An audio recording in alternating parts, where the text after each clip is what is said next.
ښځه د اسلام په پلوشو کې.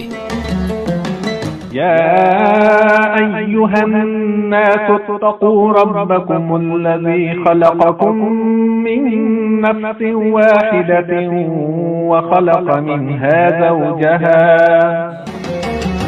ای خلکو د خپل پالونکي له مخالفته وویریږئ، هغه چې تاسې ټول یې له یوه تنه پیدا کړئ او همداراز له هماغه یې د هغې جوړه هم پیدا کړه. سورة النساء. دغه خپرونه د بشري حقونو او رسنیو د څارې ادارې لخوا وړاندې شوه. د ټولنیز ژوند له مخې په ټولنه کې هر وګړی مسؤلیت لري، هغه که د ژوند مخته وړل یاد کو یا د خپلو ورځنیو چارو بوختیا وبولو. د دې مسؤلیتونو له مخې ټول وګړي، هغه که نر دي او که ښځې، خپل مسؤلیتونه باید په ښه شان سره ترسره کړي تر څو یوه سالمه ټولنه ولرو.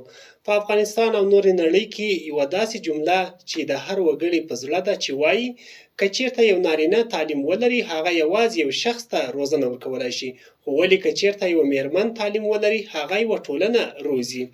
السلام علیکم. د ژمن راډیو ټلویزیون قدرمنو لیدونکو، ستړي مه شئ، وخت مو په خیر. د نننۍ خپرونې موضوع مو په ټولنه کې د لوستو یا تعلیم یافته ښځو رول ته ځانګړې کړې ده. دا چې اسلام د ښځو د تعلیم په هکله څه وایي او یوه لوستې میرمن په ټولنه کې څه ډول رول لوبولی شي، او که چیرته میرمنې تعلیم ونه لري کومې ستونزې به رامنځته شي. دا او دې ته ورته پوښتنې د نن ورځې له راغلي میلمنو سره به د بحث په جریان کې مطرح شي، چې د بحث میلمانه مې دي مفتي صاحب احسان الله ماتوریدي او ټولنیز فعال عاشق الله عاشق. تاسو ته ښه راغلاست وایو، ستړي مه شئ. مفتي صاحب که پیل تاسو وکړو، اسلام مبارک دین د ښځو د زده کړو په هکله څه وایي؟ الحمد لله وحده والصلاة والسلام على من لا نبي بعده. تر ټولو مخکې تاسو ته او ډاکټر صاحب محترم ته او تاسو په واسطت د ژمن تلویزیون او رادیو ټول اوریدونکو او کتونکو ته نیکې هیلې او احترامات وړاندې کوم. په دویم قدم کې د اسلام د زنانو تعلیم په باره کې څه وایي او څه ارشادات دي، په هغې باندې د رڼا اچولو څخه وړاندې مناسبه بولم چې د علم په باره کې اسلام مطلقاً څه ویلي، په هغې باندې لږ معمولي رڼا درته واچوم. بلا شبه علم یو داسې شی دی چې هغه د انسان د شرافت او د کرامت او د دنیا او د آخرت د سعادت ذریعه ده، او د همدې علم په ذریعه انسان الله جل شانه د نورو مخلوقاتو څخه ممتاز کړی دی، او همدې علم په توفیل او په برکت انسان د الله جل جلاله په فضل او کرم سره د ځمکې نه سره او سپین مختلف لعلونه، مختلف جواهر، مختلف معدنیات راوبسل، او د همدې علم په توفیل باندې پاس د اسمان لوري کې هم د تحقیق او د اکتشاف بیرغونه ورپول. که حقیقت وایو، حقیقت همدا دی چې علم په حقیقت کې د انسان د تخلیق مقصد ته د لاسرسي لپاره تر ټولو بهترینه ذریعه ده، او اسلام هم ځکه دغه ته زیاته توجه ورکړي. که چېرته موږ تاسو اسلام اولینی حکم ته وګورو چې پیغمبر صلی الله علیه وسلم ته متوجه شوی، هغه د تعلیم دی. لکه اوله وحی راغلی و چې اقرأ باسم ربک الذي خلق. ای پیغمبره ته لوستل وکړه د هغې الله په نهم باندې چې هغې مخلوقات پیدا کړي دي. همدا شانته په قرآن مجید کې الله تعالی بار بار د جاهل او د عالم، د لوستي نه لوستي، تعلیم یافته غیر تعلیم یافته مثالونه بار بار ورکړي.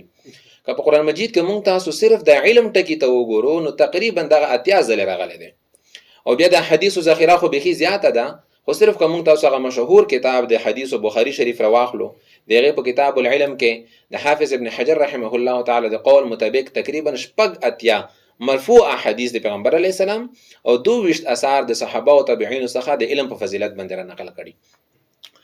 د علم د فضیلت نه وروسته اوس راګرځم د خبرې ته چې اسلام کې د زنانو تعلیم څه مقام دی، هغې ته څومره پاملرنه کړې. امام بخاري رحمه الله او امام مسلم رحمه الله تعالی په خپلو صحیحینو کتابونو کې د پیغمبر صلی الله علیه وسلم د حدیث را نقل کړي چې پیغمبر صلی الله علیه وسلم فرمایي چې 3 کسان داسې دي چې هغې ته به الله ډبل اجر ورکوي، 2 چند اجر ورکوي. په هغه 3 کسانو کې هغه 3یم کس پیغمبر علیه السلام هغه څوک ښیي چې هغه خپلې وینځې ته ادب ورزده کړي، بیا ښه ادب ورزده کړي، خپلې وینځې ته تعلیم ورکړي او ښه تعلیم ورباندې وکړي، بیا یې ازاده کړي، بیا نکاح ورسره وکړي. نو پیغمبر علیه السلام فرمایي چې فله اجران، د دې لپاره 2 اجره دي. دلته مولا علی قاری رحمه الله تعالی چې زموږ تاسو د احناف یو لوی امام دی، هغه فرمایي د حدیث په دغه اخري برخه په شرحه کې چې دلته دغه حکم صرف د وینځو اړوند نه دی چې څوک په وینځه باندې تعلیم وکړي هغه ته به ډبل اجر ملويږي، بلکې دغه د خپل اولاد او د امت مسلمه د نورو لورګانو اړوند هم ده. که چېرته هغې باندې څوک تعلیم وکړي نو الله به ډبل اجرونه ورکوي.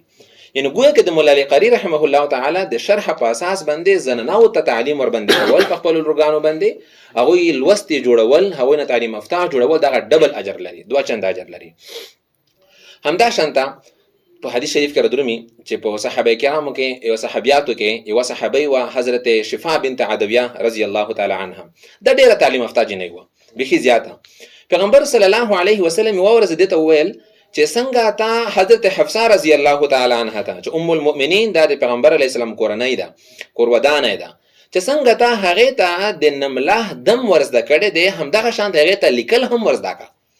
نو دلته ګوره پیغمبر صلی الله علیه وسلم د خپل بیبي لپاره یو قسم د ټیویشن حیثیت جوړ کړی دی، هغه ترتیب ورته جوړ کړی چې واخذ ورته مقرره کړه چې ته زما خزه ته لیک لوس ورزده کوه. او بیا همدغه شانته په خپل پیغمبر صلی الله علیه وسلم برکه درنه بخاری شریف کې حدیث دی چې پیغمبر رسمي واو ورځ د زنانو لپاره تعلیم لپاره ځانګړی کړی و. پیغمبر په هغه کې زنانو ته ورتله، هغه ته به وعظ او نصيحت کول، هغه ته بیان کول. نو اسلام به ډیر ارزښت ورکړی دی د زنانو تعلیم ته هم او هم د سړیو تعلیم ته هم. مننه مفتي صاحب. آیا لوستو میرمنو ته په کورنۍ او همداشان په ټولنه کې ضرورت شته؟ نو دا خو ډیره واضحه خبره ده، ځکه چې زموږ تاسو ټولنه هغه ټوله دغه اصلاح په میرمنو پورې تړلې ده، ځکه چې میرمن د ټولنې اولنۍ مدرسه ده. که چېرته میرمن تعلیم یافته وي، هغه په دین باندې خبره وي، هغه په اصولو باندې خبره وي، هغه په معاشرت باندې خبره وي، هغه د کورنۍ ژوند سره خبره وي، دا هغه باندې د پوره پوهه او معلومات وي، نو هغه چې کومه ټولنه په خپله غېږ کې مونږ ته روزي، هغه به هم د انسانیت او د اخلاقو په اعلی معیار باندې قیموي ده. نو نن سبا هم معاشره د حضرت عائشہ رضی الله تعالی عنها، د حضرت ام سلمہ، حضرت ام دردا، حضرت حفصه، حضرت سمرا او حضرت شفاء رضی الله تعالی عنها په شان د صحابیات او تعلیم یافته خزو ته ضرورت لري، ځکه چې معاشره اصلاح ټوله په دوی پورې تړلې ده. نو معاشره واقعا د طبیعت کې ډیر زیات ضرورت لري.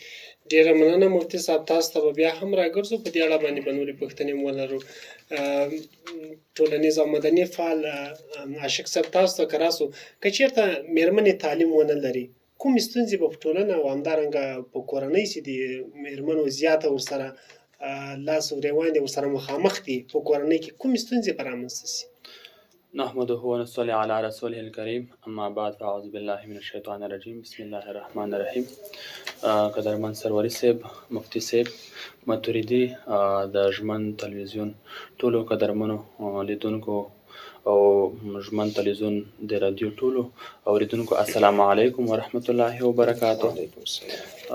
ډیره مننه چې موږ ته وخت راکړ د دې مهم موضوع په اړوند.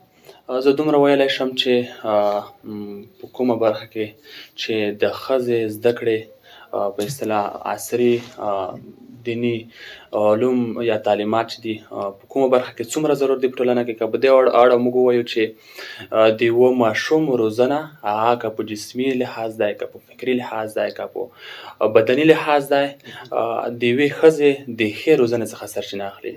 مثلا موږ او تاسو وایو چې په ټولنه کې د ماشوم، مفتي صاحب هم دې خبرې ته اشاره وکړه چې تقریبا 24 ساعته د یوې مېرمنې سره ماشوم، هغه که ماشوم وي یا ماشومې پاتې کېږي، نو 24 ساعته دغه ماشوم د دې روزنې مسؤلیت د یوې مېرمنې په اصطلاح د یوې ښځې مسؤلیت جوړېږي.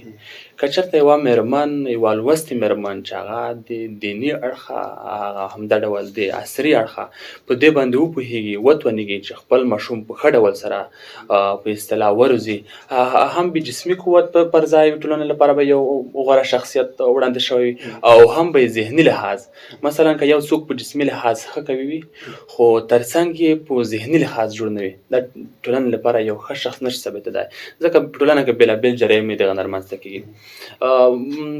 د دې ترڅنګ ښځه، یوه لوستې ښځه، یوه پوهه ښځه، باتدبیره ښځه د ټولنې مهم نقش د کورنۍ په جوړښت کې په اصطلاح په ټولنه کې مهم رول لوبولی شي. مثلا اسلام د صحابهو ژوند، د پیغمبرانو ژوند زموږ لپاره الګو ده. حضرت خدیجة الکبرا رضی الله تعالی عنها چې یوه فصیحه، باعلمه، باعفته مېرمن وه، په ټولنه کې د یوې تجار ادا کړی دی. ترڅنګ حضرت عایشه رضی الله تعالی عنها چې یوه پوهه مېرمن وه، په ټولنه کې د یوې فقیه د یوې محدث رول ادا کړی دی چې په بېلابېلو وختونو کې ان تر دې چې نارینه صحابه کرام به راتلل، هغې سره به خپل سوالات، نیمګړتیاوې، تنکسات شریکول، هغې به ځوابول. په اصطلاح په عموم کې که راوګرځو، ټولنه مېرمن ټولنه د انسانانو 50% برخه جوړوي. نو که د ژوند هر اړخ وګورو، پرته له مېرمنې په ټولنه کې ژوند یا په اصطلاح د ماشومانو روزنه، د یوې ټولنې په اصطلاح لوړ مقاصد پرته د یوې لوستې مېرمنې، د یوې داسې مېرمنې چې د ټولنې په نبض، خوی، عادت پوه وي، نیمګړې ده. مننه شیخ صاحب.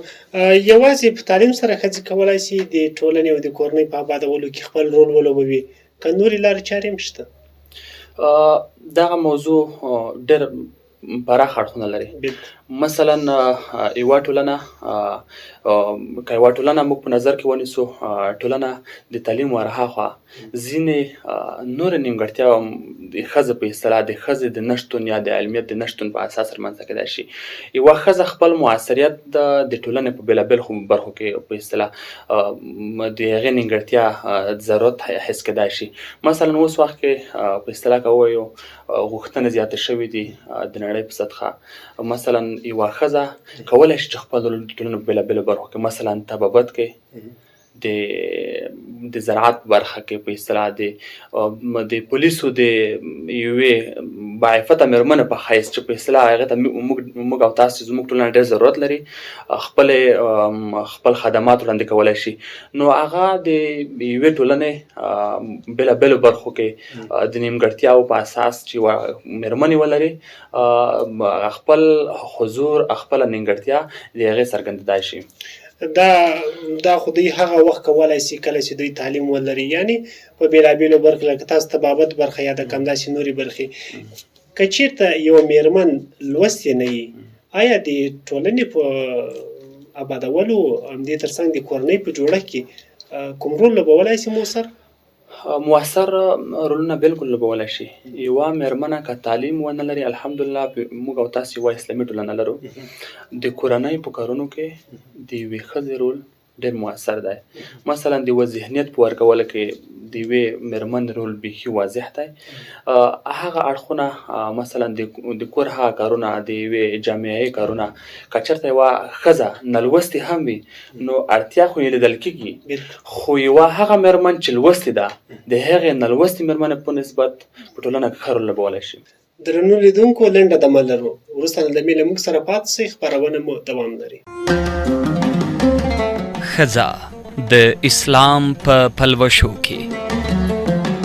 يا أيها الناس اتقوا ربكم الذي خلقكم من نفس واحدة وخلق منها زوجها. ای خلکو، د خپل پالونکي له مخالفته وویریږئ، هغه چې تاسو ټول یې له یوه تنه پیدا کړئ او همداراز له هماغې د هغې جوړه هم پیدا کړه. سورة النساء. دغه خپرونه د بشري حقونو او رسنیو د څارې ادارې لخوا وړاندې شوه. قدرمن لیدونکو، بیا هم ښه راغلاست. په ټولنه کې د لوستو ښځو رول په اړه مو خپرونه دوام لري. په خپرونه کې میلمانه راسره دي مفتي صاحب احسان الله ماتوریدي، همدارنګه ټولنیز فعال عاشق الله اشک راسره خپرونه کې بیا هم برخوال دي. تاسو بیا هم ښه راغلاست، په خیر راغلاست. مفتي صاحب، ښځې یوازې د کور دننه مسؤلیتونه لري، که د کور نه ماسې و د باندې په ټولنه کې هم دوی کولی شي رول ولوبوي، هغه مېرمنې چې لوستې دي او لوست لري؟ دغه موضوع چې زنانه صرف د کور مسؤلیت لري که باندې هم مسؤلیت لري، که موږ تاسو لږ دغې ته سوچ وکړو چې د نر او د ښځې چې کوم تخلیق دی، په دې کې الله تعالی ډېر ښکاره فرق ایښی دی. همداشانته د دوی رنګ و روغن کې هم الله فرق ایښی، حتی د دوی چې کوم دغه اعضا دي، اندامونه دي، او دوی کوم جسمانی قوا دي، د هغې په تخلیق کې هم الله جل شانو ډېر تفاوت ایښی دی، او د دوی په مزاج او مذاق هم ډېر فرق دی. همدغه شانته د اولاد په روزنه کې هم د هر یو ذمهواري ځان ته ده. د مېرمنې څه ذمهواري ده، هغه هم معلومه ده، مشخصه ده، او د پلار څه ذمهواري ده، د سړي نر، هغه هم مشخصه او معلومه ده. نو دلته الله جل شانه هم دغه ته اشاره کړې په قران کې چې للرجال نصیب مما اکتسبوا وللنساء نصیب مما اکتسبنا. د سړیو لپاره هم یو حصہ د هغه څخه چې کوم دوی ګټلې ده دوی څه کړی دي، او د ښځو لپاره هم یو حصہ د هغه څخه چې دوی کړی دي. دلته دغه نو دا معلومیږي چې په ځنو کارونو کې سړی یعنی نر هغه په ښځه باندې یو قسم حاکم دی، هغه په هغه باندې یو قسم فوقیت لري، خو دغه په ترڅنګ کې دا ورسره ثابتېږي چې په ځنو کارونو کې بیا خاوند ښځې ته محتاج دی، نر زنانه ته محتاج وي. اوس چې د هر یو لپاره الله جل شانه طریقه متعینه کړې ده، د هغوی ذمہوریان الله جل شانه متعینه کړي دي، د نر دا ذمہوري ده او د ښځې دا ذمہوري ده. اسلام ښځې ته چې کومه ذمہوري ورکړي هغه د کور ورکړي، یعنی هغه یو قسم د کور وزیر داخله جوړه کړي چې دا تا په غاړه ده، کور چې څومره کارونه دي هغه به دا کوي، دا هغې ته مسؤلیت ورکړي، خو باندې چې کوم کارونه دي هغه الله جل شانه نر ته ورکړي دي. دې په خاطر باندې چې دغه ښځه چې کومه دغه ډېر صنف نازک دی، هغه که چېرته مزدوري کوي یا د کار لپاره وځي نو د مختلفو مشکلاتو سره هغه مخامخ کېدلی شي، ده هم فزیکي او هم فرهنګي او هم اخلاقي، هر رقم ته مشکلو سره هغه مخ کېدلی شي. نو دې په خاطر الله جل شانه ښځې ته دومره لوړ مقام په اسلام کې ورکړی چې که چېرته هغه د لور په صفت وي نو نفقه او خرچه الله په پلار باندې لازمه کړي، که چېرته هغه د مور په شکل وي نو نفقه او خرچه الله په زوی باندې لازمه کړي، که چېرته هغه د میرمنې کورودانې په شکل کې وي نو الله یې نفقه په خاوند باندې لازمه کړي. نو دلته چې د هر یو لپاره د کار او د ذمہورۍ مقدار او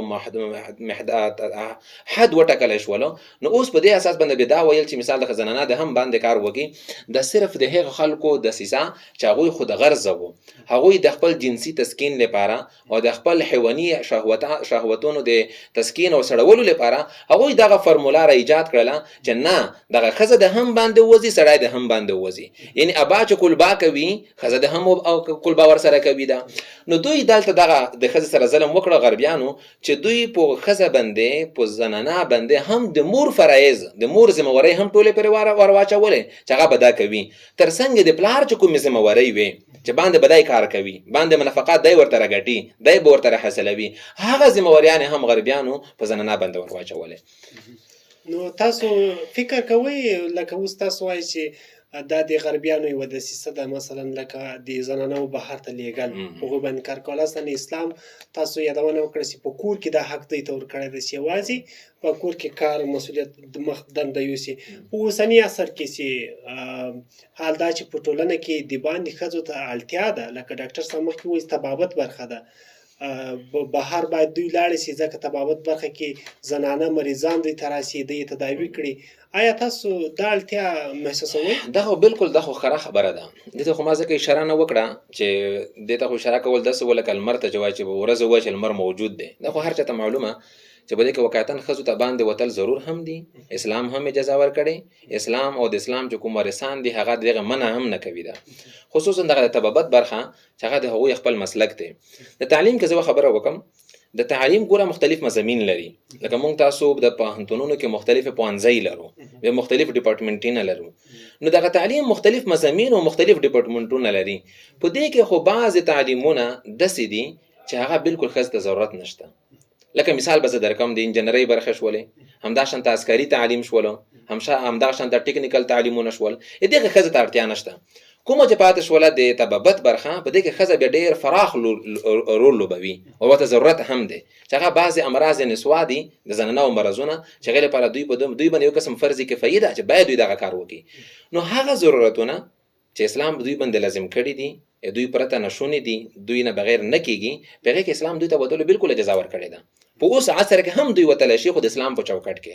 په پخوا زمانه کې د پیغمبر صلی الله علیه وسلم په زمانه کې هم همدغسې وو، زنانه به وتلې د خپلو کارونو لپاره چې کومې دوی مشکلات وو چې هغه په دوی پورې تړلي وو، هغې لپاره به دوی بالکل وتلې. نو د خپلو ضروریاتو په اساس باندې وتل دا خو بالکل جایز دي ورته. خو یو دا ده چې بس صرف فقط په هر برخه کې، په هر یو قسم ډپارټمنټ کې یا په هر دفتر کې د ښځو وجودوالی ضرور وګڼل شي، لکه څنګه د غربیان یې ګڼي، بیا اسلام یې دغې تایید نه کوي، اسلام یې دې مخالف دی. آیا دوی په دې برخه کې کولی شي زنانه چې مقصد لکه رسنیزه برخه چې دوی راسي اسلامي خپرونې یوازې ښځې د ښځو لپاره پر مخ یوسي، د عامه پوهاوي لپاره چې یوازې ښځې، آیا دې کې شریعت اجازه لري؟ دغه خو به دغه دوی ته اجازه وي، دوی اجازه دا معنا چې دوی هغه خپل منځ کې سره وکړي، رسنۍ ته ولې ورته راوځي؟ دوی د زنانو کې خپل یو قسم رول ولوبوي، هغوی اصلاح لپاره، د هغوی عامه پوهاوی لپاره خپل مشخصه هغه د ولري ده. هغه صحابه کرامو به هم درلودل، صحابیاتو به کولې، خو لیکن دا چې هغه بس باندې راوځي د میډیا ته راوځي او د میډیا په سطح باندې هغه داسې کوي، دا بیا اسلام نه خوښوي.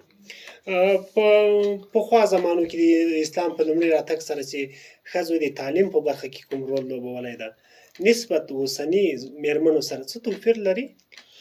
په تعلیم کې خو به توپیر ډیر ولري ده، همدغه شانته تعلیم په حصول کې به هم ډیر توپیر ولري. لکه موږ تاسو چې وګورو چې په هغه زمانه کې ډیر صحابیات هغه وی چې هغوی د قرآن او حدیث ته ډیره مخه کړې وه، هغه تعلیمونه ډیر حاصلول، او د حصول چې کومه طریقه وه هغه هم د نن سبا خلکو په شانته نه وه چې مخلوط وه، ګډ وډ وه، هغه بالکل ډیره هغه وه چې ما څنګه په اول سر کې اشاره درته وکړه چې امام بخاري رحمه الله په خپل صحیح بخاري شریف کې د پیغمبر اسلام حدیث ذکر کړی چې زنانو لپاره به ورځ ټاکلې وه، زنانو په هغه ورځ باندې په غذای کې جمع کېدلې، پیغمبر صلی الله علیه وسلم به هغوی ته وعظ او نصیحت کولو. نو د هغوی دا طریقه وه چې خپل ځان ته مستقل به وو، صحابه کرام سره په یو ځای باندې نه وناسته. همداشان یو حدیث کې راځي چې پیغمبر صلی الله علیه وسلم ورځ روان وو، زنانای هم ولیدل، سړی هم چې په لار باندې روان وو. نو پیغمبر اسلام ډیر ورته په قهر شو او زنانو ته و چې تاسو د لارې په یو څنګ باندې ځئ، د لارې په منځ کې ما درومئ. نو تعلیم خو نه اسلام منع کړی دی او نه هم امارت منع کوي، نه هم علما منع کوي، خو لیکن صرف چوکاټ چې چوکاټ باید ورته جوړ شي او د باندې کار روان هم دی، اب ورته جوړیږي هم ان شاء الله. هغه چې ورته جوړ شي هغه په محیط کې دوی بالکل تعلیم کولای شي. مننه مفتي صاحب. عاشق صاحب، تاسو ته کراسو د اسلامي ټولنې په جوړښت کې دی ویل لوستې ښځې موثر رول کوم د سره کم کولای شي دوی ولوي؟ ډېره مننه سروري صاحب، مفتي صاحب محترم د خبرو باندې فوکس وکړو، ماشاءالله بیخي خپل معلومات وړاندې کړل. زه وایم چې په ټولنه کې یو هغه اړخونه دي چې یوه میرمن په بهر کې ورته اړتیا لري، یو هغه اړتیاوې دي چې په داخل د کور کې یوه میرمن هغه ته اړتیا لري. مثلا د یوې میرمنې په حیث چې دی رادرومي بهر تجارت کوي یا په اقتصادي مسایلو کې یا په بله برخه کې، د دې لپاره مهمه خبره همدا ده چې د کور په کارونو کې مثلا د ماشومانو په روزنه کې مهم رول ادا کړي.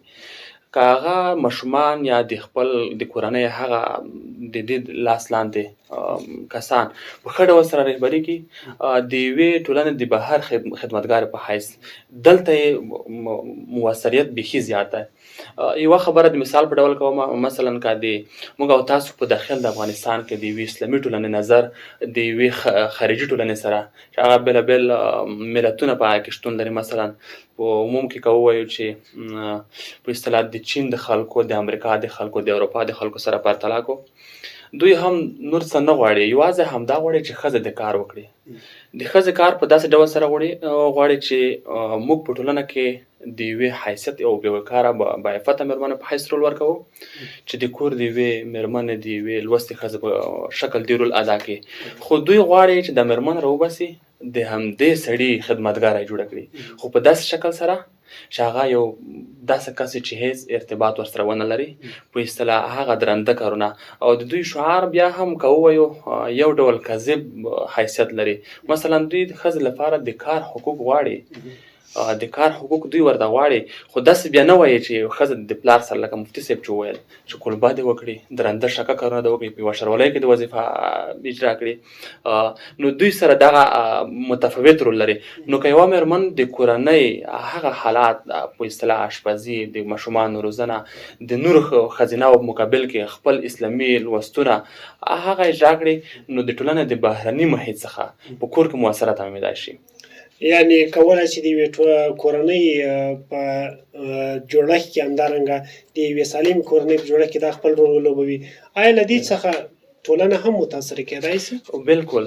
د یوې مېرمنې په اصطلاح که موږ او تاسو دا خبره مشهوره هم ده، هر څوک کوي، که چېرته موږ او تاسو ماشومانو ته په خوله ووایو دا کار وکړه یا دا کار مه کوه، ماشوم په دې نه پوهېږي چې دا کار کول یا نه کول دا ښه کار دی که بد کار دی، یا په ذهن کې ونیسي. یو ماشوم چې یو الهام اخلي، یو عادت اخلي، هغه ستا عملي عادتونه ګوري.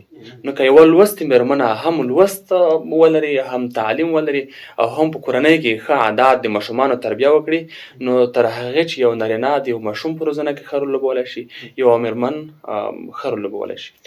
دا چې په افغانستان کې د تعلیم کچه کمه ده، ټیټه ده، که چېرته ښځې تعلیم ولري، مېرمنې تعلیم ولري، د ټولنې په جوړښت کې به څومره مثبت رول ولري؟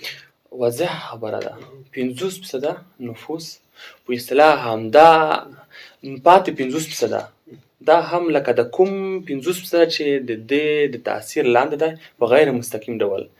مثلا نارینه هم د تاثیر لاندې راځي. مثلا که یوه باعفته مېرمن په اسلامي چوکاټ په اسلامي اصولو په هغه ټولو ملاحظاتو باندې پوره وي، په غیر مستقیم ډول نارینه هم مستقیم او غیر مستقیم ډول نارینه هم دغه تاثیر څخه راځي. نو د دې لپاره ضرور ده چې مېرمنې په خپل چوکاټ کې چې زموږ د ټولنې سره سمون ولري ډېره اړتیا لري. په اوسني وخت کې په شاید په افغانستان غوندې ټولنه کې لرې پرتو سیمو کې موږ داسې خلک هم ولرو چې د مېرمنو له تعلیم سره به ډېر خلاف رواني. هغوی ته تاسو څه ویل لرئ تر څو څنګه کولی شو دوی دې ته متوجه کړو چې دا ورته مهم ده؟ اوس وخت کې خو شرایط ماشاءالله بیخي ډېر ښه شوي دي. د دې لپاره چې دولت ځان د دې مکلف ګڼلی دی چې په ټولنه کې څنګه موږ وکولی شو چې د خلکو عزت ناموس موږ مسؤون کړو. نو ضرور همدا ده په ټولنه کې په هر کلي کې یو یا دوه مدرسې شتون لري. په اصطلاح هغه اقتصادي مشکلات هم که ووایو دومره مشکلات نه رادرومي، ځکه یو ورور کولی شي، یو پلار کولی شي، یو بچی کولی شي د خپلې خور لور سره لاړ شي تر هغه مدرسې پورې بوځي. دلته که په دې برخه کې خپل پلرونه، خپل ورونه، خپل خوند دې برخې ته توجه وکړي، دا د دوی لپاره ښه خبره ده. په دوی باندې د دې مسؤلیت مکلفیت دی چې په داسې ځای کې چې هغې کې د دوی عفت عزت مسؤون وي باید موږ ورته مساعده کړي. مننه اشق صاحب. مفتي صاحب داسې خپرونې وخت هم په کمېدو ده. په مخکې اشق صاحب هم په دې وغږېدو، تاسو هم ډېر ښه معلومات وړاندې کړو چې مېرمنې تعلیم څومره مهم ده، د ټولنې په یوې سالمې اسلامي ټولنې په جوړښت کې څومره ډېر رول دی لوبولی شي. مخکې دا پوښتنه تکرار شوله چې په زیاتره سیمو کې به شاید خلک دې ته اجازه ورنه کړي دیني تعلیم د دې تر څنګ عصري علومو په برخه کې چې ورته اړتیا ده لکه طبابت او نورې برخې. څنګه کولی شو خلک دې ته قانع کړو چې هغه خپلې مېرمنې خپلې خویندې دې تعلیم ته وهڅوي او تعلیم خو وکړي؟ مؤثره لار به کومه وي؟ دې ته خو ډاکټر صاحب محترم هم ماشاءالله خوندوره اشاره وکړه چې تعلیمي مرکزونه زیات کړلی شي ده. ترڅنګ دغه چې د تعلیمي مرکزونو تر زیاتوالي ترڅنګ دوی څنګه موږ وتشویق کوو چې دوی د تعلیمي مرکزونو ته لاړې شي، یا کورنۍ دغې ته وهڅولی شي چې هغوی خپله لور خپله خور تعلیم ته وهڅوي ور ویلېږي ده. دې باندې موږ تاسو زه وایم چې په ټولنه کې د هر مسلک والا خلک ځان ته مکلفیت لري. علما دا مکلفیت لري چې هغه د اسلام دغه حکم خلکو ته په ډاګه بیان کړي چې د زنانو تعلیم په اسلام کې څه حکم لري. لکه ما څنګه مخته رڼا پرې واچوله چې اسلام یې مخنیوی نه دی کړی، او نه هم علما مخنیوی کوي، او نه هم اوسنی حاکم نظام اسلامي امارت مخنیوی کوي، هېڅوک هم مخالف نه دي. نو بیا ول نه ورکولی کېږي. تعلیم باید ورکړلی شي ده. همدا شانته په دغه برخه کې چې کوم ټولنیز ملګري دي فعال د سوشل میډیا د پرنټ میډیا دې په لارې باندې هم باید دوی ته قناعت ورکړلی شي ده. همدا شانته یو قسم د عامې پوهاوي لپاره مختلفو ځایونو کې غونډې جوړې شي ده، په دې کې کار وکړلی شي ده، خلک وهڅولی شي ده تعلیم ته. ځکه تعلیم یو داسې مهم شی دی چې هغه د هر یو تمدن د پرمختګ لپاره د ملا د تیر حیثیت لري. که موږ چېرته وغواړو چې زموږ نظام بقي پاتې شي او زموږ تمدن پرمختګ وکړي، نو تعلیم عام کول پکار دی چې هر څوک باسواده شي، هر څوک لیک لوست دا کېده. نو دې لپاره هر څوک د خپل مسلک موافق دغه دنده او مکلفیت لري چې خلکو کې عامه پوهاوی وکړي. هغه که علما دي هم، که تاسو د سوشل میډیا ده هم، که ټولنیز فعال فرهنګي ملګري دي هم، او که د نور تعلیم یافته طبقې والا خلک دي هم، چې څومره دي هغه په دې کې باید ټول هر یو کس په دې کې مکلف دی، هغه باید په دې کې رول ولوبوي او خلک دې ته وهڅوي. علت وجه دا ده چې دا ما مخته څو اشاره وکړه، ډاکټر صاحب محترم هم څو ځلې اشاره ورته وکړه چې دغه ټولنې اصلاح ټوله په مېرمن پورې تړلې ده. که چېرته مېرمن مونږ باسواده وي، هغه تعلیم یافته وي، د هغې غېږې نه چې کومه ټولنه باندې راځي هغه به هم تعلیم یافته وي، هغه به د اخلاق او د انسانیت په اعلی معیار باندې قیمه وي ده. که چېرته مېرمن تعلیم یافته وي، هغه چې زوی ته شیدې ورکوي هغه به په اودس باندې ورکوي، هغه چې کله زوی زنګوي په الله الله به زنګوي، هغه به زوی ته د ماشومتوب نه د غیرت، شجاعت، د حمیت او د اخلاق او د انسانیت درس ورکوي ده. نو هماغه به وي ده چې دغه په اساس باندې به ان شاء الله په ټولنه کې سلطان صلاح الدین ایوبی، احمد شاه ابدالي، محمود غزنوي په شان شخصیتونه نور هم پیدا کیږي. تاسو نو بیا مې ونړی مننه.